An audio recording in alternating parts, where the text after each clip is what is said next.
সীমান্তে বাংলাদেশে নাগরিক হত্যা বন্ধের দাবি নয়াদিল্লি সীমান্ত সম্মেলনের মূল এজেন্ডা, জানালেন স্বরাষ্ট্র উপদেষ্টা। দুদেশের অসম চুক্তি নিয়ে আলোচনার আশা। 26 ঘন্টা পর সারা দেশে ট্রেন চলাচল শুরু, শিডিউলে কিছুটা হেরফের। বরিশাল ও পটুয়াখালীর 18 রুটের বাস ধর্মঘট শুরু। বিশ্ব ইজতেমার প্রথম পর্ব শুরু শুক্রবার থেকে, প্রস্তুত ময়দান। ভোর থেকে আসছেন বিভিন্ন জেলার শুরায়ে নিজাম অনুসারীরা। এবার সুদৃঢ় নিরাপত্তার আশ্বাস আইজিপির। দেখছিলেন ক্রাউন সিমেন্ট সংবাদ শিরোনাম। এবার বিস্তারিত সংবাদ। সীমান্ত হত্যা যে কোনো উপায়ে বন্ধ করতে হবে বলেছেন স্বরাষ্ট্র উপদেষ্টা অবসরপ্রাপ্ত লেফটেন্যান্ট জেনারেল জাহাঙ্গীর আলম চৌধুরী। সচিবালয়ে স্বরাষ্ট্র মন্ত্রণালয়ের সভাকক্ষে বিজিবি বিএসএফ মহাপরিচালক পর্যায়ে সীমান্ত সম্মেলন সংক্রান্ত এক সংবাদ সম্মেলনে তিনি একথা বলেন। স্বরাষ্ট্র উপদেষ্টা বলেন, আওয়ামী লীগ সরকারের আমলে ভারতের সঙ্গে হওয়া সব ধরনের অসম চুক্তি নিয়ে আলোচনা হবে। জানান 17 থেকে 20 ফেব্রুয়ারি বিজিবি বিএসএফ বৈঠকে কি কি আলোচনা হবে তা নিয়ে আলোচনা হয়েছে আইনশৃঙ্খলা কমিটির বৈঠকে।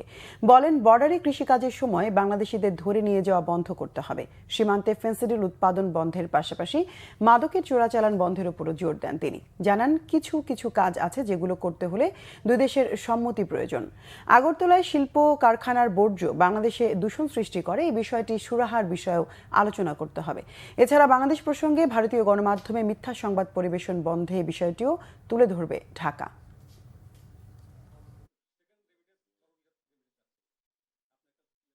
ভারতীয় নাগরিকরা বিএসএফ এবং এবং অন্যান্য যারা যে আমাদের যে সীমান্তে যে হত্যা করছে ওটা যেভাবে হোক তাদের বন্ধ করতে হবে। এটা কোনোভাবেই গ্রহণযোগ্য না, এটা ইন্টারন্যাশনালিও এবং যে কোনো জায়গায় হোক না। এটা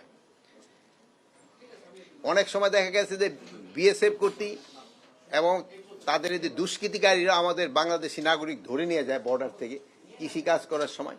এটা যেভাবে হোক এটা যেন তারা না করে, এই জন্য তাকে বলা। এই পর্যন্ত প্রায় তাদের সাথে 4টা চুক্তি হয়েছে। তো 2010 সালে যে একটা চুক্তি হয়েছে, ওই চুক্তিটার ভিতরেই একটুখানি বড় ধরনের একটু সমস্যা দেখা দিচ্ছে। ওই চুক্তিতে কিছুটা অসম চুক্তি আমরা সাইন করে ফেলছি।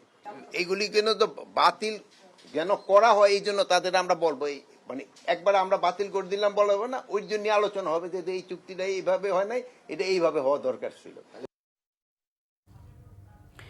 26 ঘন্টা পর সারা দেশে ট্রেন চলাচল শুরু হয়েছে। কর্মবিরতি প্রত্যাহারের খবরে স্টেশনে বাড়ছে যাত্রীর চাপ। তবে কারিগরি কারণে 1 ঘন্টা করে বিলম্বে ট্রেন ছাড়ছে।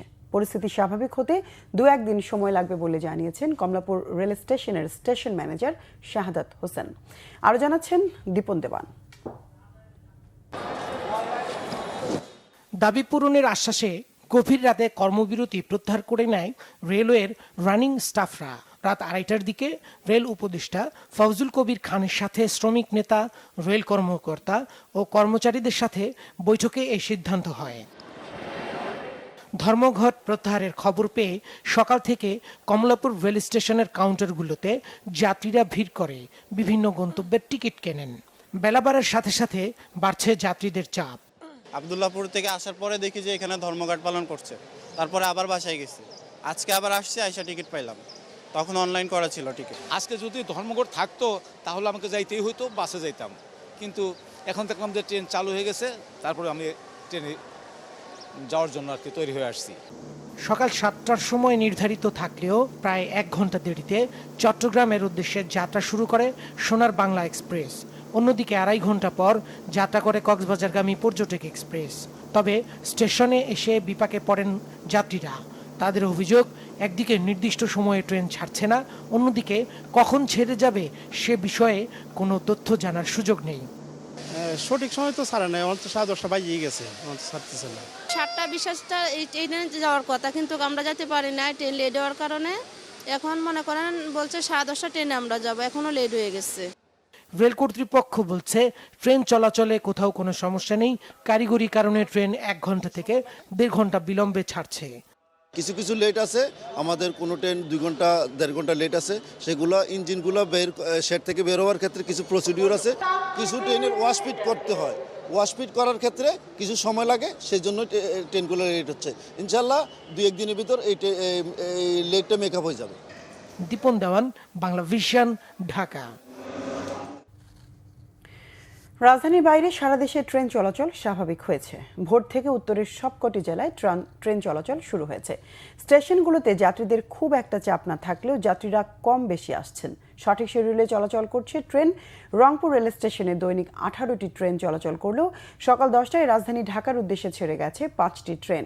বেলা বাড়ার সাথে সাথে স্বাভাবিক হয়েছে লোকাল ও আন্তনগর ট্রেনের চলাচলও। কাজে যোগ দিয়েছেন ট্রেনের রানিং স্টাফরা। পণ্য পরিবহন ও খালাস হচ্ছে স্বাভাবিক দিনের মতো। অনেকটা স্বস্তিতেই যাত্রীরা। ময়মনসিংহ থেকে শুরু হয়েছে বিভিন্ন রুটে ট্রেন চলাচল, স্বস্তি ফিরেছে যাত্রীদের মাঝে। ময়মনসিংহ রেলওয়ে স্টেশন থেকে সকাল 7:30টায় ছেড়ে গেছে চট্টগ্রামগামী ময়মনসিংহ এক্সপ্রেস। এরপর জামালপুর থেকে ছেড়ে আসা ঢাকাগামী জামালপুর কমিউটার ট্রেন ছেড়েছে। সকাল 8টায় ভুয়াপুরের উদ্দেশ্যে ছেড়ে গেছে ময়মনসিংহ এক্সপ্রেস। কিছুটা শিডিউল বিপর্যয় হলেও যাত্রীদের অভিযোগ নেই। পরিস্থিতি ধীরে ধীরে স্বাভাবিক হয়ে আসবে আশা রেলওয়ে কর্তৃপক্ষের।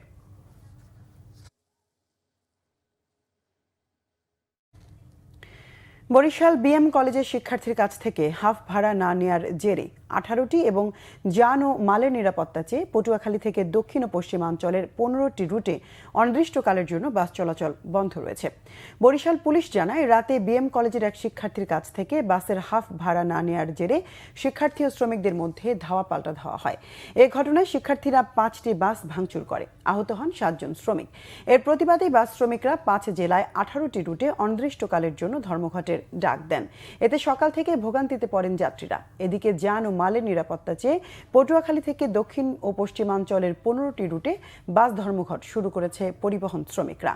তারা জানান, বরিশালের রূপাতলী বাস স্ট্যান্ড এলাকায় ঝালকাঠি, পটুয়াখালী ও বরগুনার 3টি গাড়ি, 3টি মোটরসাইকেল ও শ্রমিক ইউনিয়নের কার্যালয় ভাঙচুর করার প্রতিবাদে ধর্মঘটের ডাক দেন তারা। ধর্মঘটের কারণে বরিশাল, খুলনা, পিরোজপুর, মঠবাড়িয়া ও পাথরঘাটা সহ 15টি রুটে বাস চলাচল বন্ধ রয়েছে। অন্যদিকে মঙ্গলবার সন্ধ্যায় ভোলা বীরশ্রেষ্ঠ মোস্তফা কামাল বাস টার্মিনালে বাস ভাঙচুর ও মালিক শ্রমিকদের উপর হামলার প্রতিবাদে অনির্দিষ্টকালের জন্য বাস চলাচল বন্ধ রেখেছে মালিক শ্রমিকরা। এ ঘটনায় কয়েকটি সিএমজিতে আগুন দেওয়া হয়। দূরপাল্লার বাস চলাচল বন্ধ থাকায় ভোগান্তিতে যাত্রীরা। পুরোপুরি তৈরি বিশ্ব ইজতেমা ময়দান। এরই মধ্যে ময়দানে আসতে শুরু করেছেন মুসল্লিরা। শুক্রবার থেকে শুরু হবে মাওলানা জুবায়েরপন্থী হিসেবে পরিচিত শুরায়ে নিজাম অনুসারীদের বিশ্ব ইজতেমার প্রথম পর্ব। এদিকে বিগত বছরগুলোর তুলনায় এবছরের ইজতেমায় নিরাপত্তা ব্যবস্থা সুদৃঢ় হবে বলে জানিয়েছেন পুলিশ মহাপরিদর্শক বাহারুল আলম। আমির হোসেন রিয়েলের ক্যামেরায় মীর মোহাম্মদ ফারুকের রিপোর্ট। টঙ্গীর তুরাগ নদীর তীরে 160 একর জমি জুড়ে বিশ্ব ইজতেমার জন্য সম্পূর্ণ প্রস্তুত করা হয়েছে। শুক্রবার ফজর নামাজের পর থেকেই আম্বয়ানের মধ্য দিয়ে শুরু হবে মূল আনুষ্ঠানিকতা। এবারে বিশ্ব ইজতেমা 2 পর্বে অনুষ্ঠিত হলেও প্রথম পর্বটি অনুষ্ঠিত হবে 2 ধাপে। প্রথম পর্বের প্রথম ধাপে 31 জানুয়ারি থেকে 2 ফেব্রুয়ারি পর্যন্ত মাওলানা জুবায়েরপন্থী হিসেবে পরিচিত শুরায়ে নিজাম অনুসারী দেশের 41টি জেলার তাবলিগ মুসল্লিরা অংশ নেবেন। আর দ্বিতীয় ধাপে 3 ফেব্রুয়ারি থেকে 5 ফেব্রুয়ারি পর্যন্ত সুরার নিজাম অনুসারী দেশের 41 জেলা বাদে বাকি জেলাগুলোর তাবলিগ মুসল্লিরা অংশ নেবেন। আর দ্বিতীয় পর্ব মাওলানা সাদ অনুসারী তাবলিগ মুসল্লিদের বিশ্ব ইজতেমা হবে 14, 15 ও 16 ফেব্রুয়ারি। এরই মধ্যে বিশ্ব ইজতেমার ময়দানে জমায়েত হচ্ছেন মুসল্লিরা। বুধবার ভোর থেকেই দেশের বিভিন্ন জেলা থেকে আসা মুসল্লি এবং নেতারা তাদের খিত্তা অনুযায়ী ময়দানে অবস্থান নিচ্ছেন। নিজেরা যেন হেদায়েতের মধ্যে থাকতে পারি এবং সমস্ত মুসলিম উম্মার মধ্যে যেন আল্লাহ তাআলার হেদায়েত ছড়ায়া যায়, এজন্য আমরা আসছি আসলে নিজেদের পরিবর্তন ইসলাম আমার জিন্দগির মধ্যে দিন আসে কি করে, এবং হুজুর সাল্লাল্লাহু আলাইহি ওয়াসাল্লাম রেখে যাওয়া যে দিনের মেহনতের জিম্মেদারি, ওই জিম্মেদারিটা যাতে আমাদের বুঝে আসে। সবাই এসে এখানে আল্লাহ রাস্তা, আল্লাহ রাসূলের কথা শুনে দাওয়াত নিয়ে দেশে বিদেশে চলে যাওয়া, দিন প্রচার করার জন্য এখানে থেকে কিছু শিক্ষা নেওয়া। এরই মধ্যে বিশ্ব ইজতেমা ময়দান পরিদর্শন করেন আইজিপি বাহারুল আলম। জানান, বিগত দিনের তুলনায় এবছর বিশ্ব ইজতেমায় আইন শৃঙ্খলা ব্যবস্থা অনেক সুদৃঢ় করা হয়েছে। তাবলিগের আভ্যন্তরীণ দ্বন্দ্ব এবং বিভিন্ন সময়ে ঘটে যাওয়া সংঘর্ষের বিষয় মাথায় রেখে নিরাপত্তার ব্যবস্থা করা হয়েছে। 31 থেকে 5-এর মধ্যে ওনারা করবেন, আর বাকি যে অংশ ওনারা 14 থেকে 16 পর্যন্ত করবেন। এর মধ্যে কোনো ধরনের দ্বন্দ্ব কিংবা মতদ্বৈধতা নাই। উভয় পক্ষই শান্তিপূর্ণভাবে করবেন। বিশ্ব ইজতেমায় নিরাপত্তায় পুলিশ, র্যাব ও আনসারের পাশাপাশি টহলে থাকবে সেনাবাহিনী ও বিজিবি। মুসল্লিদের নিরাপত্তার জন্য বিভিন্ন ধাপে নিরাপত্তা বলয় তৈরি করা হয়েছে। আইন শৃঙ্খলা বাহিনীর পাশাপাশি নিরাপত্তা ব্যবস্থায় তাবলিগ জামাতের পক্ষ থেকে অন্তত 10,000 স্বেচ্ছাসেবক নিয়োজিত থাকবে। বিশ্ব ইজতেমার প্রথম পর্ব শুরু হবে 31 জানুয়ারি শুক্রবার থেকে। তবে বৃহস্পতিবার থেকেই মুসল্লিদের ব্যাপক উপস্থিতির কারণে থেমে থেমে চলবে আমবয়ান এবং 2রা ফেব্রুয়ারি আখিরি মোনাজাতের মাধ্যমে শেষ হবে বিশ্ব ইজতেমার প্রথম পর্বের প্রথম ধাপ। Bangla vision news desk. দল গঠন করে নির্বাচিত হবার জন্য যদি সরকারের সব শক্তিকে ব্যবহার করা হয় তাহলে 5 আগস্টের আকাঙ্ক্ষা ব্যাহত হবে, এমন মন্তব্য করেছেন বিএনপির স্থায়ী কমিটির সদস্য সালাউদ্দিন আহমেদ। তিনি বলেন, একনায়কতন্ত্র যেন আর ফিরে না আসে, সেজন্য ঐক্যমত্যের বিকল্প নেই। জাতীয় প্রেস ক্লাবে বাংলাদেশ জার্নালিস্ট অ্যাসোসিয়েশন আয়োজিত এক আলোচনায় তিনি বলেন, দিন শেষে ব্যক্তি বা দল নয়, বাংলাদেশকে জিততে দিতে হবে। তিনি আরো বলেন, বিচারের মাধ্যমে নির্ধারিত হোক আওয়ামী লীগ নির্বাচনে অংশ নিতে পারবে কি পারবে না, জনগণই সিদ্ধান্ত নেবে আওয়ামী লীগের বিষয়ে। সালাউদ্দিন আহমেদ বলেন, জাতীয় নির্বাচন বিলম্বিত হলে তার যৌক্তিকতা জনগণের কাছে স্পষ্ট করতে হবে সংশ্লিষ্টদের। মহান মুক্তিযুদ্ধ ও দেশের স্বাধীনতার সমকক্ষ অন্য কিছু রাখার বিষয়টি বিস্তর আলোচনার দাবি রাখে। এ বিষয়ে সতর্ক থাকার কথাও বলেন বিএনপির এই নেতা। খতনা করতে গিয়ে শিশু আইনের মৃত্যুর ঘটনায় স্বাস্থ্য অধিদপ্তরের তদন্ত প্রতিবেদন আমলে নিয়ে 5 মার্চ পূর্ণাঙ্গ শুনানির দিন ধার্য করেছে হাইকোর্ট। বিচারপতি ফারা মাহবুব ও বিচারপতি দেবাশিস রায় চৌধুরীর বেঞ্চ এই দিন নির্ধারণ করেন। খতনা করাতে গিয়ে শিশু আইনের মৃত্যুতে সাতারকুল ইউনাইটেড মেডিকেলের 2 ডাক্তারের দায় পেয়েছে স্বাস্থ্য মন্ত্রণালয়ের তদন্ত কমিটি। প্রতিবেদনে 2 ডাক্তার ও হাসপাতালের বিরুদ্ধে ব্যবস্থা নেওয়ার সুপারিশ করা হয়েছে। আইনের বাবা মাকে ক্ষতিপূরণ দেওয়ারও সুপারিশ করেছে কমিটিটি। অনুমোদনহীন সব হাসপাতাল ও ক্লিনিক বন্ধের সুপারিশ করেছে তদন্ত কমিটি। বিষয়টিকে গুরুত্বপূর্ণ বিবেচনা করে শুনানি হবে বলে জানিয়েছে হাইকোর্ট। এর আগে 2023 সালের 31শে ডিসেম্বর আয়নকে ফুল অ্যানেস্থেশিয়া দিয়ে খতনা করায় সাতারকুল বাড্ডার ইউনাইটেড মেডিকেল কলেজ হাসপাতাল। অপারেশনের কয়েক ঘন্টা পরও জ্ঞান না ফেরায় সেখান থেকে গুলশানের ইউনাইটেড হাসপাতালে পাঠানো হয় আয়নকে। সেখানেই 7 দিন লাইফ সাপোর্টে থাকার পর 7 জানুয়ারি মাঝরাতে আয়নকে মৃত ঘোষণা করেন চিকিৎসকরা। জামিনে বের হয়ে আবারও হত্যা, দখল আর চাঁদাবাজিতে জড়িয়ে পড়ছে শীর্ষ সন্ত্রাসীরা। আতঙ্কিত সাধারণ মানুষ। অপরাধ বিশ্লেষকরা বলছেন, শীর্ষ সন্ত্রাসীদের জামিনে মুক্তি দেওয়ার আগে বর্তমানে আইনশৃঙ্খলা বাহিনীর নাজুক পরিস্থিতি বিবেচনায় নেওয়া জরুরি ছিল। দায় সরকারকেই নিতে হবে। বিস্তারিত জানাচ্ছেন জিয়া খান। 10 জানুয়ারি এলিফ্যান্ট রোডে মার্কেট নিয়ে দ্বন্দ্বের জেরে 2 ব্যবসায়ীকে কুপিয়ে আহত করে সন্ত্রাসীরা। অভিযোগ ওঠে এর পেছনে হাত রয়েছে শীর্ষ সন্ত্রাসী সানজিদুল ইসলাম ইমন ওরফে কলাবাগান ইমন এবং ইমামুল হাসান হেলাল ওরফে পিচ্চি হেলালের। 2 জানুয়ারি মিরপুর জুট ব্যবসায়ীকে কেন্দ্র করে বোমা ফাটায় সন্ত্রাসীরা, আহত হয় 2 ব্যবসায়ী। এরকম আরো অসংখ্য জমি, ফ্ল্যাট দখল, চাঁদাবাজি, খুনোখুনিতে কারামুক্ত শীর্ষ সন্ত্রাসীদের জড়িত থাকার প্রমাণ রয়েছে। গেল বছর 5 আগস্টের পর জামিনে কারাগার থেকে বের হয়েছে তারা। শীর্ষ সন্ত্রাসীদের বিরুদ্ধে পাওয়া নানা অভিযোগ স্বীকারও করেছেন স্বরাষ্ট্র উপদেষ্টা।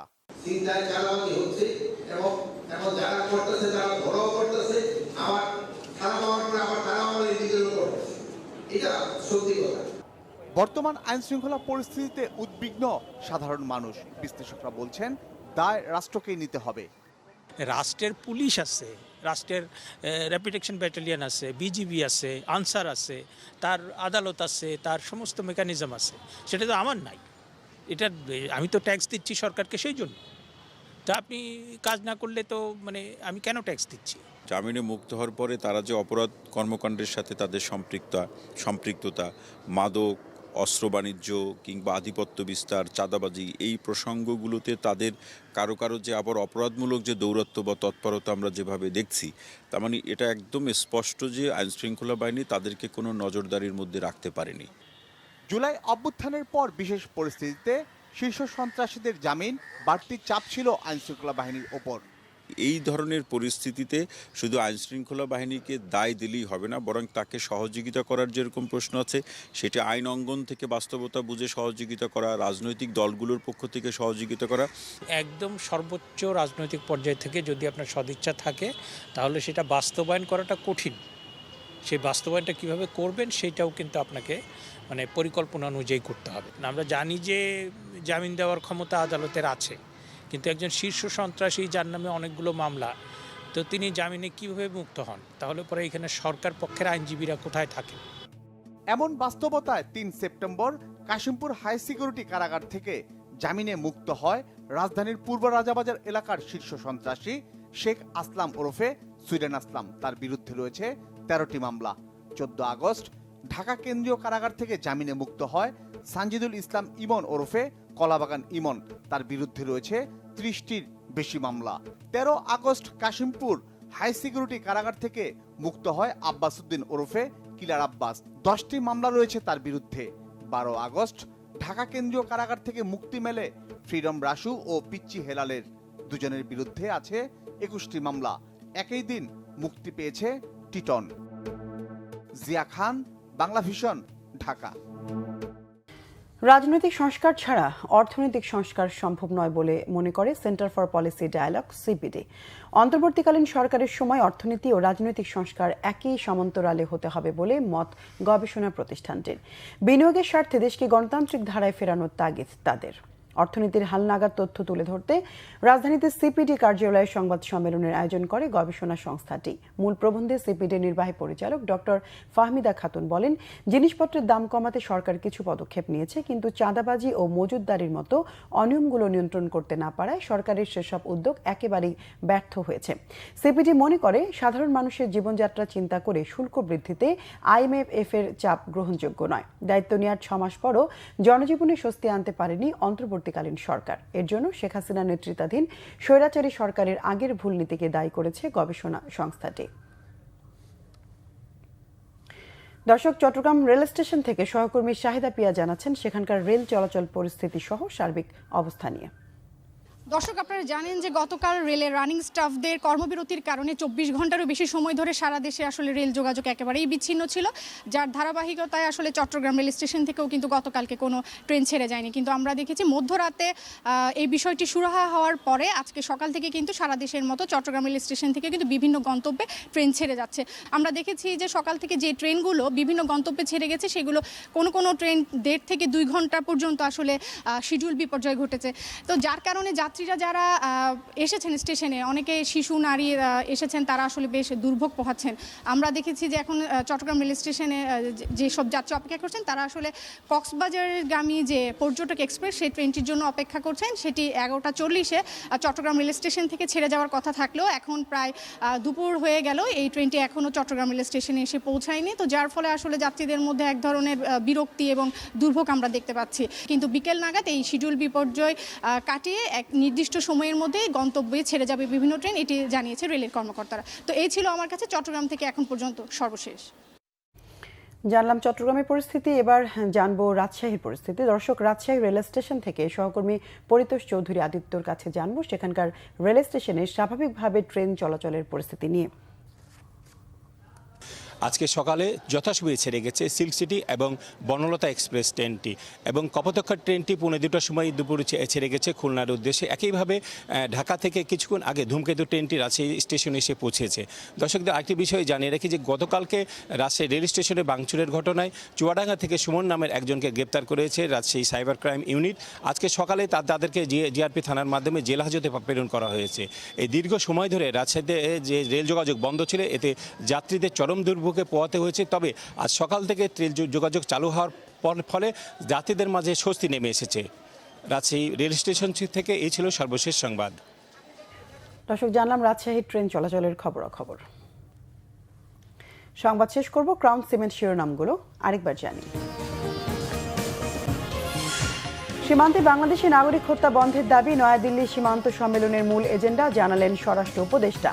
দুদেশের অসম চুক্তি নিয়ে আলোচনার আশা। 26 ঘন্টা পর সারা দেশে ট্রেন চলাচল শুরু, শিডিউলে কিছুটা হেরফের, বরিশাল ও পটুয়াখালীর 18 রুটে বাস ধর্মঘট শুরু।